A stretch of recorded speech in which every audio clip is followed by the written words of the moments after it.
Hello everyone, welcome to daily vlog change your self and good morning. সকালবেলা উঠে পড়েছি, এখন 4টে বাজে। আর আমার ডেলি যা রুটিন থাকে সেই অনুযায়ী আমি কাজ করি। তো পরপর আমি প্রণাম সেরে নিয়ে তারপর জল খাচ্ছি।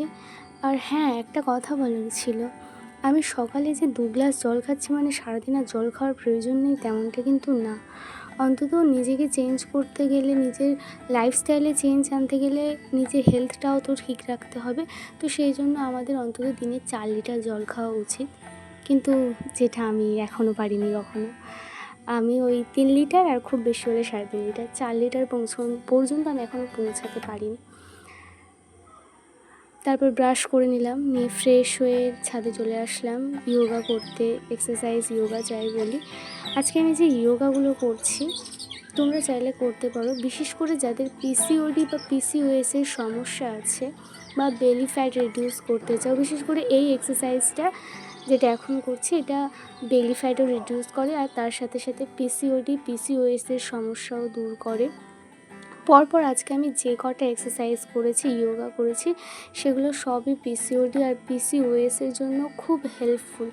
এবার যাদের আছে তারা করতে পারো, তবে একদিন করলে হবে না, এটা একটা ডেলি রুটিন বানাতে হবে, প্রতিদিন করতে হবে। আর ইয়োগা সব থেকে বেশি এফেক্ট দেয়, তেমনি বেশি ভালো কাজ দেয় কিন্তু এই সকালের টাইমটাতে, একটু ভোর ভোর বা সকালের টাইম, যখন এই আবহাওয়াটা খুব ভালো থাকে তখন এই ইয়োগাগুলো করা যেতে পারে। তারপর এই ইয়োগাটা করার সময় আমার জামাটা বারবার নিচে পড়ে যাচ্ছিলো আর আমি সেটা ঠিক করতে পারছিলাম না। যাই হোক, অ্যাটলিস্ট ঠিক হয়েছে। তারপরে আমি ইয়োগাটা করছিলাম। এবার ইয়োগা করা হয়ে গেছে, আমি মেডিটেশন করবো। আর মেডিটেশনটাও ভীষণভাবে প্রয়োজন, কারণ মেডিটেশনটাও আমাদের লাইফে একটা চেঞ্জ এনে দেবে। আর আজকে সকালে আমাদের পুকুরে জাল টানা হয়েছে, এর আগেও একবার জাল টানা হয়েছিল। আর আজকে জাল টানায় যে মাছ উঠেছে তা আমি একটাও দেখতে পাইনি, কারণ আমি উপরে এক্সারসাইজ করছিলাম, ততক্ষণে মাছ বিক্রি হয়ে গেছে। এই যে মাছগুলো দেখাচ্ছি, এগুলো আগের বার যখন জাল টানা হয়েছিল তখনকার মাছ, এগুলো সব বিক্রি হবে। এবার আমি একটু পুকুরের কাছে গেছিলাম, জাল টানা হচ্ছে দেখে চলে আসলাম। তারপর সব বিক্রি হয়ে যাওয়ার পর চলে এসে আমি স্নান করে নিলাম, কারণ ঠাকুর ঘরে যেতে হবে। আর আগের দিন একাদশী ছিল যেহেতু, আজকে পারণটা করতে হবে, ওই জন্য আমি স্নান করে নিয়েছি। পারণ করে এবার ঠাকুর ঘরে চলে এসেছি।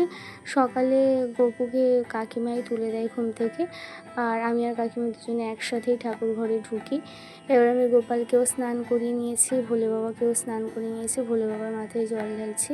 আমাদের ঘর যেমন ভেঙেছে, ঠাকুর ঘরও তো ভাঙা হয়েছে, তাই এই ঠাকুরগুলো এই একটা ঠাকুর ঘরের মধ্যেই আছে, সেই জন্য এতগুলো ঠাকুর রয়েছে। আবার আমাদের নতুন ঠাকুর ঘরের কাজ এখন চলছে, আর কমপ্লিট হওয়ার পর আমাদের নতুন ঠাকুর ঘরটা ঠিক কেমন দেখতে হলো সেটা অবশ্যই তোমাদের সাথে শেয়ার করব। তবে সেটা দেখার জন্য আমার চ্যানেলটা সাবস্ক্রাইব করতে হবে, আর ফেসবুক থেকে দেখলে ফলো করতে ভুলো না। এবার আমি সমস্ত ঠাকুরকে সেবা দিয়ে আরতি করে নিচ্ছি। আরতি করার পর তারপর সকালে একটু প্রসাদ খেয়েছিলাম ভগবানকে নিবেদন করা, আর একটু সুজি খেয়েছিলাম, কারণ আগের দিন থেকে একাদশী করা ছিল। তারপর দুপুরে রান্নাটা করে নিলাম, একটা চচ্চড়ি পাকিয়েছিলাম আর একটা তরকারি করেছিলাম। তারপর দুপুরে আবার গোপালকে সেবা দিয়ে তারপর খেয়ে নিয়েছিলাম। খেয়ে নেওয়ার পর এই সুতোর কাজটা আমি অনেক দিন আগে স্টার্ট করেছিলাম, এখনও শেষ করতে পারিনি, তবে আর কিছুটা বাকি আছে। এবার আমি সন্ধেবেলা আবার গোপালকে আর সমস্ত ভগবানকে সেবা দিয়েছি। এবার এভরিডে যা রুটিন থাকে সেই মতো আমি আজকেও শ্রীমদ্ ভগবত পড়ছি। আমি একটু পৌরাণিক কাহিনী পড়তে পছন্দ করি, তবে তোমাদের যেটা ভালো লাগে সেই বইটাই অন্তত প্রতিদিন 10 পেজ করে পড়া উচিত, এটা প্রত্যেকের উচিত। এবার আমি শ্রীমদ্ ভগবতটা পড়ে নেব। পড়ে নিতে নিতে এই পড়তে পড়তে না এত মশা কামড়াচ্ছে আমার, একবার হাত উঁচু করছি, একবার পা উঁচু করছি, এই করতে থাকছি। এবার পড়া হয়ে গেলে এবার আমি গোপালকে রাতে শোয়ার ব্যবস্থা করে দেবো, বিছানা করে দেবো, রাতের খাবার গুছিয়ে দেবো। তারপর বেরিয়ে নিজে রাতে খেয়ে আবার এডিটিংয়ের কাজ থাকবে, ভয়েস ওভার দিতে হবে। তো আজকের মতো এই পর্যন্ত, দেখা হচ্ছে নেক্সট ব্লগে। রাধা রাধা।